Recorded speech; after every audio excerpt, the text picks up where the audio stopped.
Hi everyone, this is a video for CCNY ear training. By now we've passed the midway point of the semester and we spent most of our time more or less singing melodies and that focus on particular melodic issues, whether it's arpeggios or syncopation and rhythm. Stepwise motion, descending, ascending exercises that focus on these things. So kind of the mechanics of how we perform and hear these things and to train our ear. Going forward for this semester, we're going to focus a little more on larger structures of a melody that you're listening to or of a song.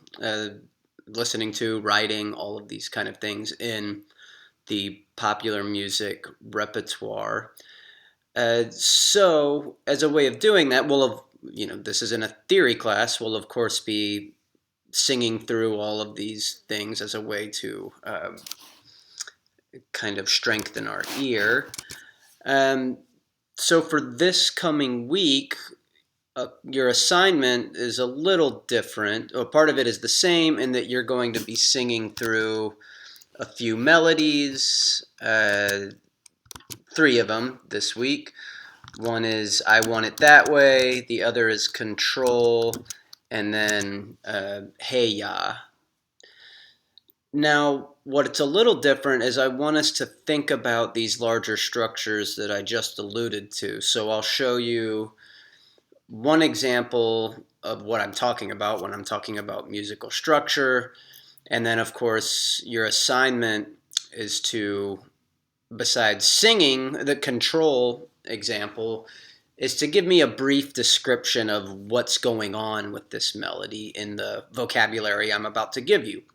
So if we take a look at I Want It That Way, a song that I'm sure most of you are familiar with, if we look at the melody, well, first we have the chord progression that is actually almost identical to Control. It's just transposed, but we have a typical kind of 3-chord cycle that goes over and over. So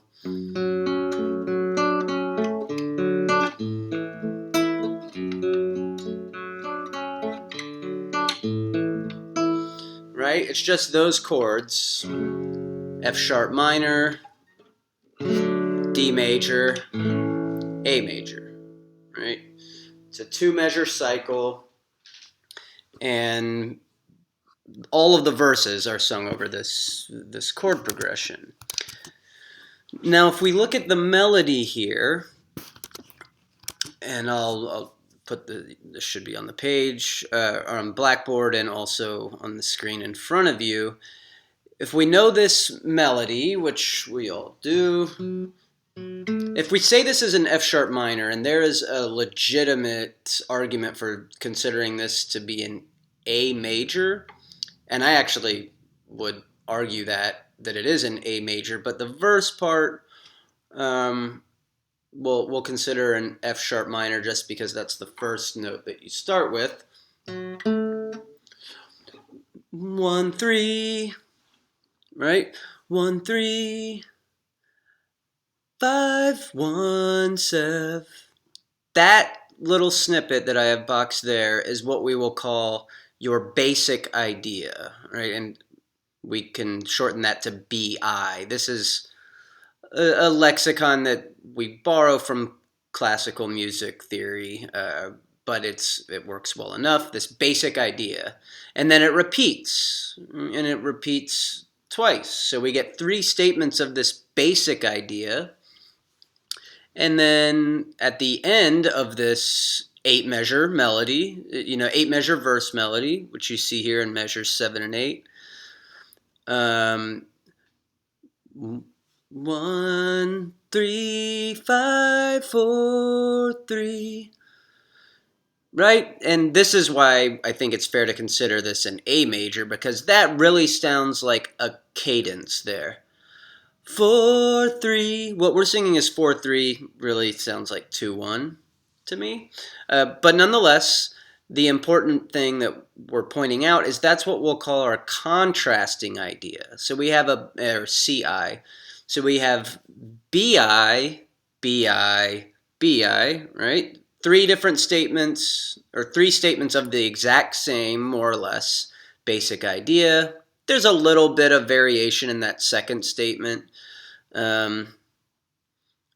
In the end of the second BI, but it's negligible enough. It's still the same basic idea. And then a contrasting idea. So the verse of this tune, like so many other tunes, is multiple statements of a basic idea ending with a contrasting idea. And there are various things that happen in a contrasting, or that can happen in a contrasting idea. We won't deal with those kind of issues just yet, but oftentimes you'll see sequences or fragmentation and other kind of cool sounding words, the mechanics of which you are all familiar with because you've already sung a bunch of this stuff. But what almost always happens is some sort of cadence, okay? And that's what we get here on that A major chord at the end of the contrasting idea. So you'll be just singing through this.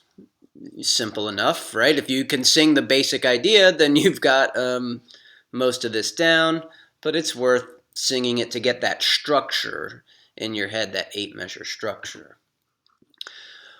Where things are a little different, but also kind of the same, is in the tune Control. Where is it? There it is. So if you look here, we have this tune. Now, part of what you're going to do is give me a very simple analysis of this, so I don't want to drop too many hints here, but a couple that I will give you is that this is an the basic idea here that we start with here in measure 4.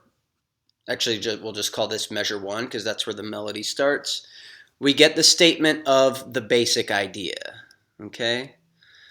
So that's how it starts. That's how most melodies, and certainly in pop music and most music, start, is with a statement of this BI. And that's what we get at the beginning of this. So your task is twofold. I want you to describe, you can even send me a kind of analysis like I put up on the screen that has different colored boxes or labels of this stuff, or you can just write out in an email or when you send me your assignments. Basic idea is measures X to X, 1 through etc.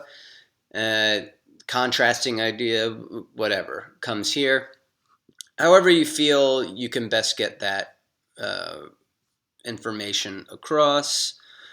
But you're just going to go up to, let me make sure here. 1, 2, 3, 4, 5, 6, 7, 8, 9, 10, 11, 12, 13, 14, 15, 16. Okay, that's what I thought.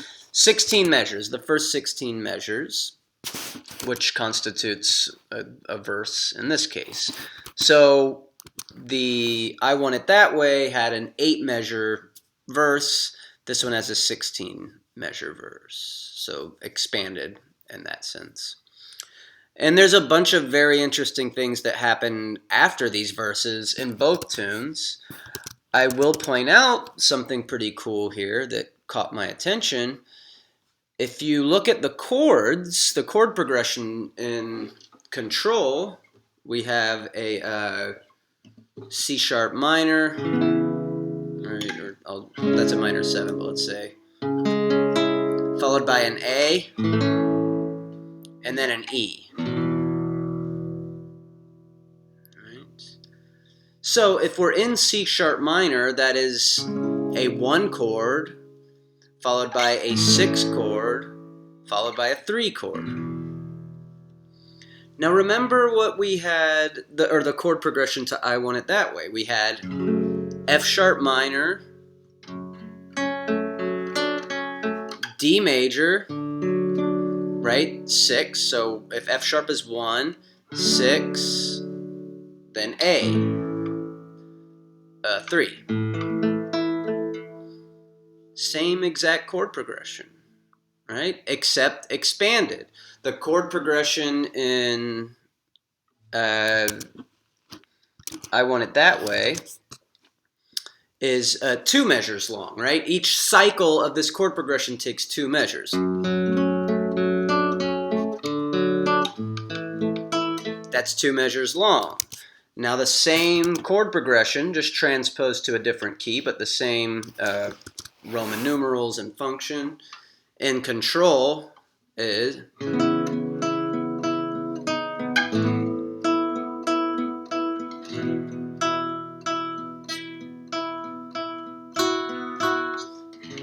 right? So that took 4 measures, but same chord progression. So the point of this, well, there's multiple points to this, but the point of that discussion on the harmony is that you see that when you expand the parameters of your, or the distance, I guess, the space of your chord progression, you can have the same exact chords, and instead of them taking 2 measures, they take 4 measures. That does certain things to the music.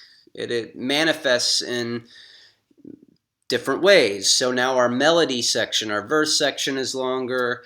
Sometimes the music feels like it breathes a little more. And no surprise that this song Control is more kind of this ballad style of tune as opposed to I Want It That Way, which is this kind of bouncier pop boy band style, right? So take note of that, and you'll of course sing measures 1 through 16 and also tell me a little bit about what's going on with the melody as best you can. This is probably pretty new to you, but the only vocabulary I need you to use is basic idea, contrasting idea. So BI, CI, and just tell me what measures they happen, in which measures they happen. And lastly, for this week, I know this is a little longer, but we haven't done new stuff in a while since the midpoint. I just want you to take a look and sing through this little section of Hey Ya, the Andre Benjamin tune, Outcast tune. So the reason I wanted to bring this one up, and when we're talking about structure, is that you're only singing a small portion of it, but if you look at this tune, this is what we would call a kind of strophic style of melody. And what I mean by that is that there's one basic idea that is repeated maybe, I think it's 4 or 5 times, and then we get to a chorus.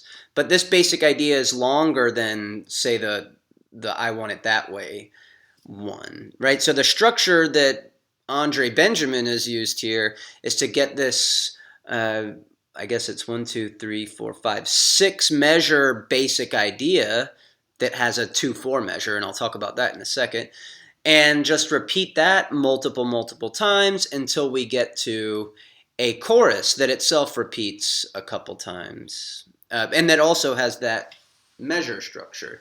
Now, what I think you'll find as you go throughout the rest of this semester, and certainly in the future, next semester, I should say, is that when we have these cool, or kind of, you'll decide if they're cool, but these little hiccups that happen in mixed meters, we have that 2/4 measure that's a very striking part of this tune that's very memorable.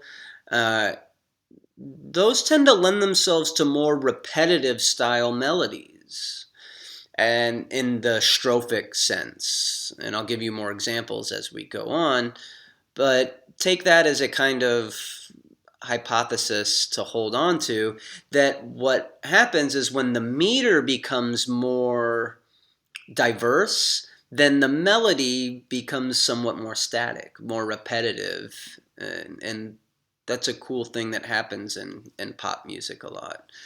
And you've dealt with 2/4. You did it with the Sarah McLachlan tune. So that's nothing entirely new. But I want you to pay more attention to its effect as it relates to structure here. Okay.